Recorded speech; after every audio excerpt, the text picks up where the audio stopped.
Well, a big shout out to our over 600 patrons now, and I think almost 35,000 subscribers, if that. I mean, thank you so much, guys. I really appreciate it. If you want to help support the channel and you don't want to hear me sell you sneakers, cell phone service, etc., there's a Patreon link in the description. If you join the $30 tier up, you get 1 to 2 free requests a month, and there's also a PayPal as well if you want to send a tip or request in that way. The support is always appreciated. It keeps this channel running, and you rock. Enjoy the video. Renaissance, let's go. Hi guys, welcome to Leave Reacts. Hope everyone's having a good day. Bang, bang, bang. I know I am, and we are back, like I said, with Renaissance. I'm very excited. It's been a while since we've done a Renaissance track. Annie is the best. She really is. I love her. We're listening to a track from Live at Carnegie Hall, which is an album that came out for them in that's 74. That's that song. It was actually a live double album. Came out in 76.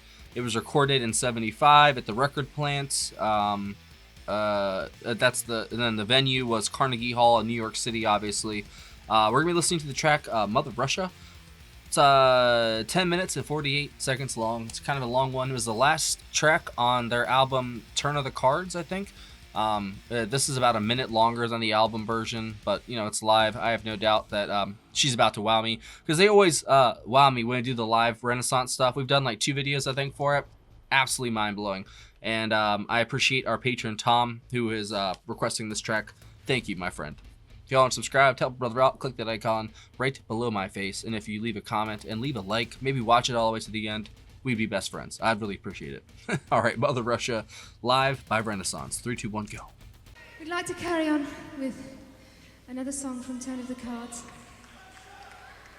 And this is all about a Russian man called Alexander Solzhenitsyn. And it's called Science Mother fiction writer, Russia. right?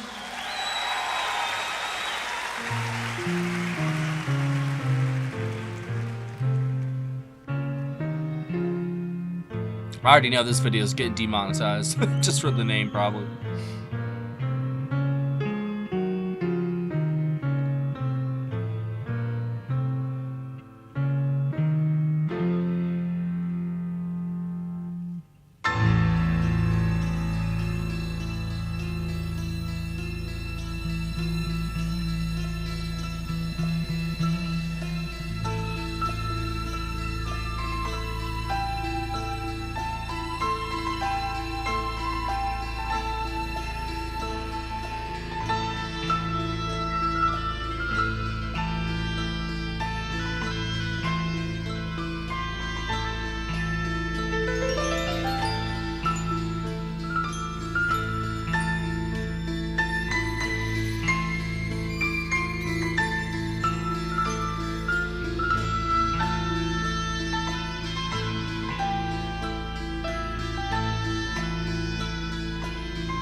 Sounds like the winter.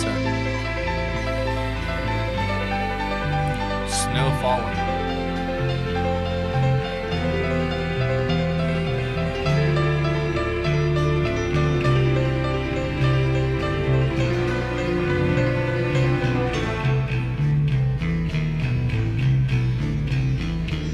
Yes.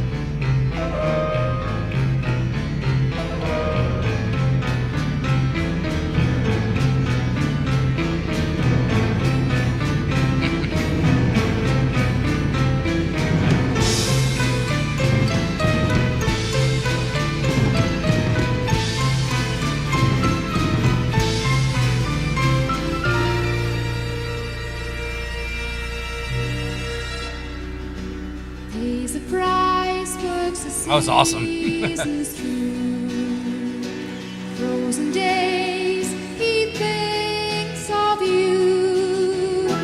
Cold as ice, but he burns for you. Mother Russia, can't you hear him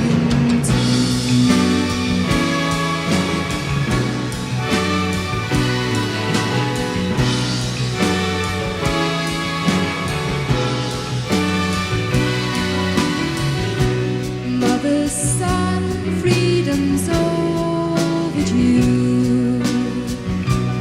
Lonely man, he thinks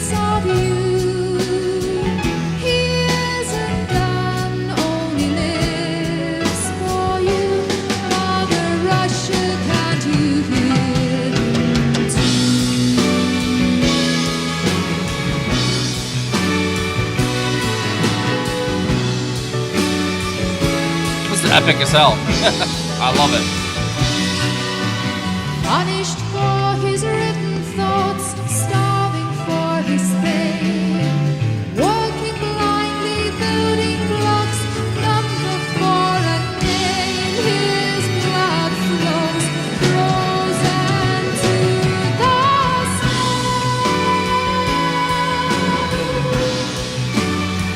The strings are absolutely gorgeous.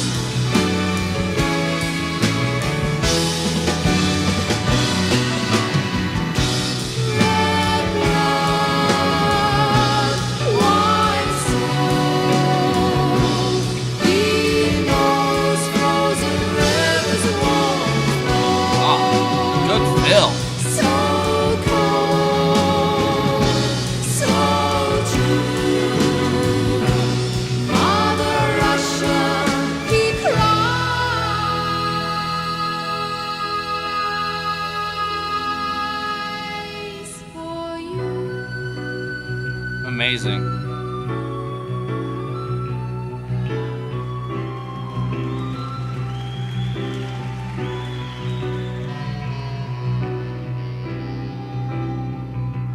The New York Philharmonic Orchestra. Wow.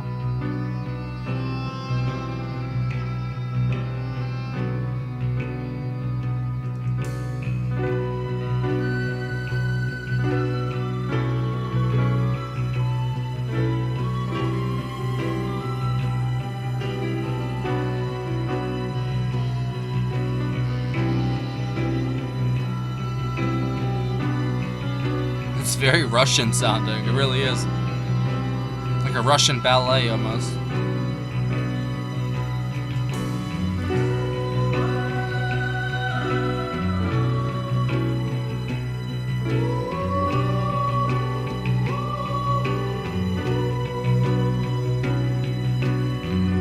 Wow.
Totally engrossing.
the word sugar in your comment, I'll know you're paying attention.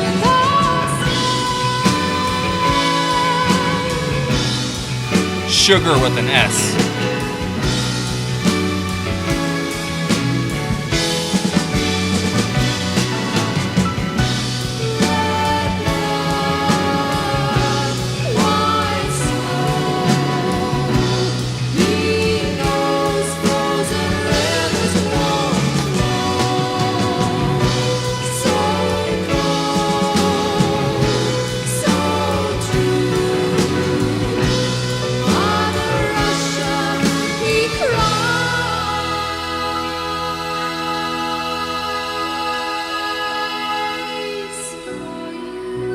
Wow.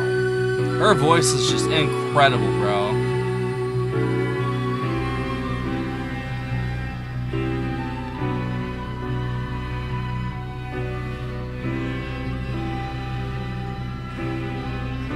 The orchestra was gorgeous.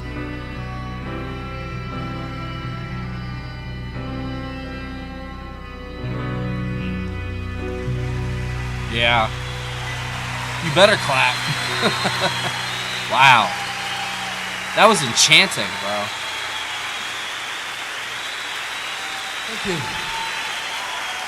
Thank you. We'd like to take... Wow.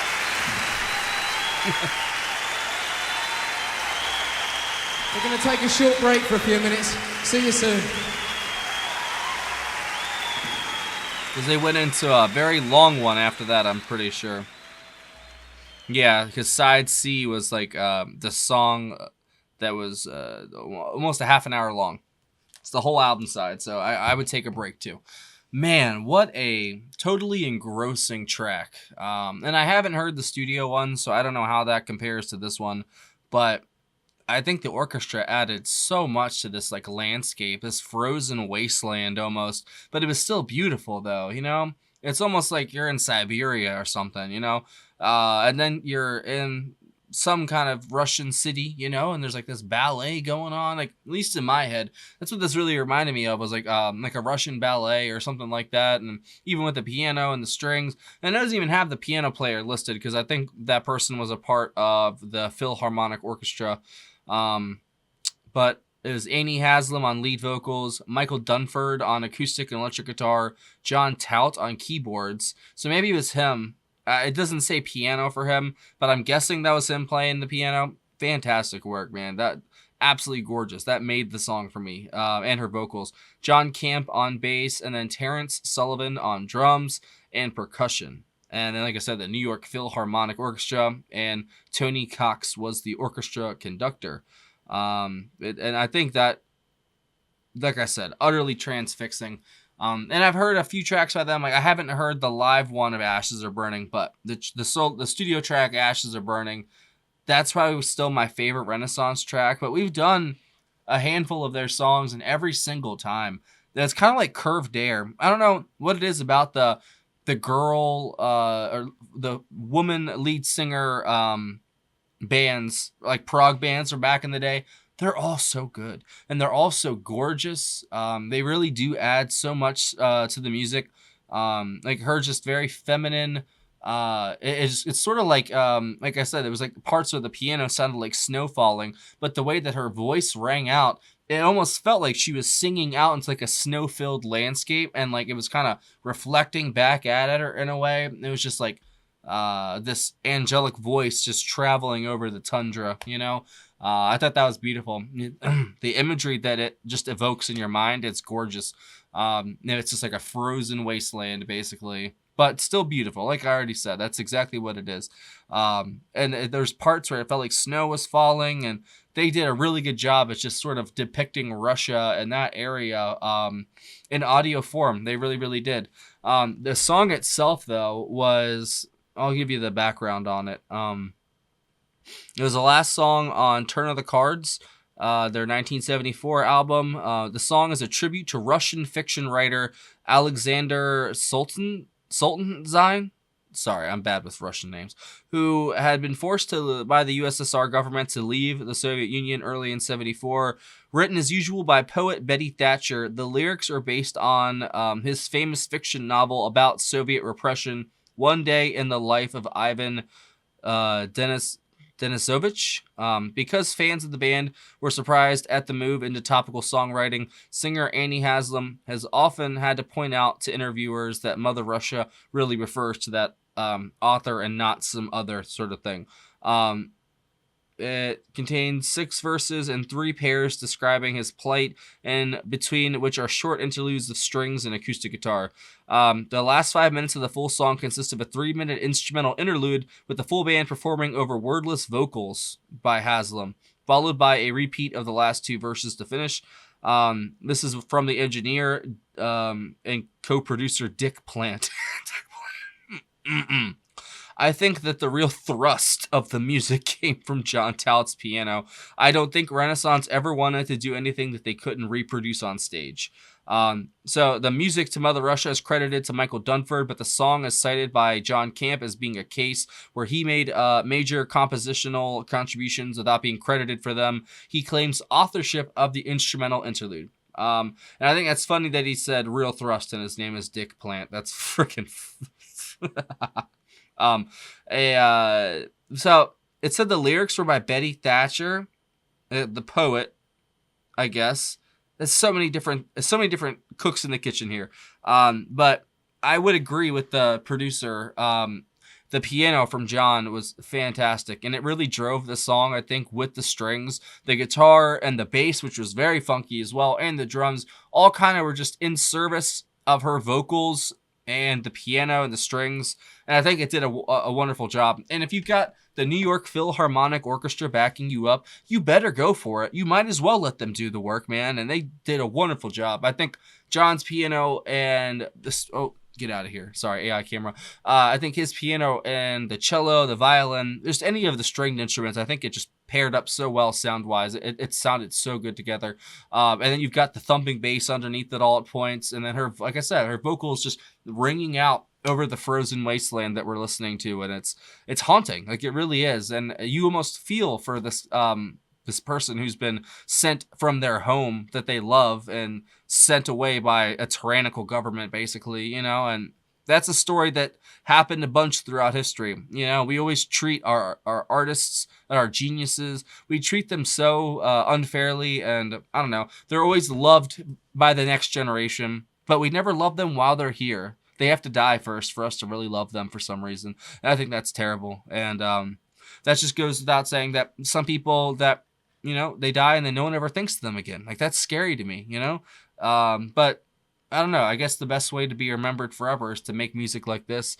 Hopefully Renaissance is remembered for as long as possible. Because just for Annie's voice alone, it should be worth it. But the instrumentation is fantastic as well. And if you have any other tracks you think I'd like by Renaissance, please leave it down below in the comment section. It'd be much appreciated.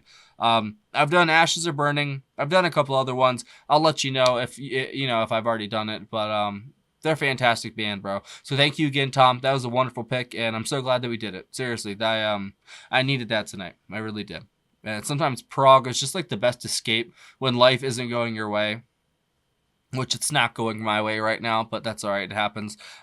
Sometimes an escape like this into this like fictional frozen wasteland, you know, it's not even fictional, it's Russia, but you know, it's a very needed escape sometimes, prog music is, because there's just so much to it. Your brain's digesting it all, and you're just not worried about what else is going on in your life. And yeah, I need that right now. So I appreciate it, Tom. Thank you guys for watching, and I hope you have a wonderful day. Seriously. If you've watched this far, all the way to the end, that means you're probably a channel regular or just a good supporter of mine, and I really appreciate you. Seriously. I know these rough patches, you know, they happen here or there, and it's not even just a channel, it's me as a person. You know, I'm not perfect in the slightest. And then being sick has definitely knocked me off my game the past few days. And that whole, you know, getting my video stolen by UMG yesterday too, that kind of pissed me off, you know, but what are you going to do about it? You know, all I can do is bitch and moan. So I got it out of my system and we'll just keep moving, right? I'll try my best. But as always, it's been a pleasure, and I will see you later. Oh, it didn't work. Oh.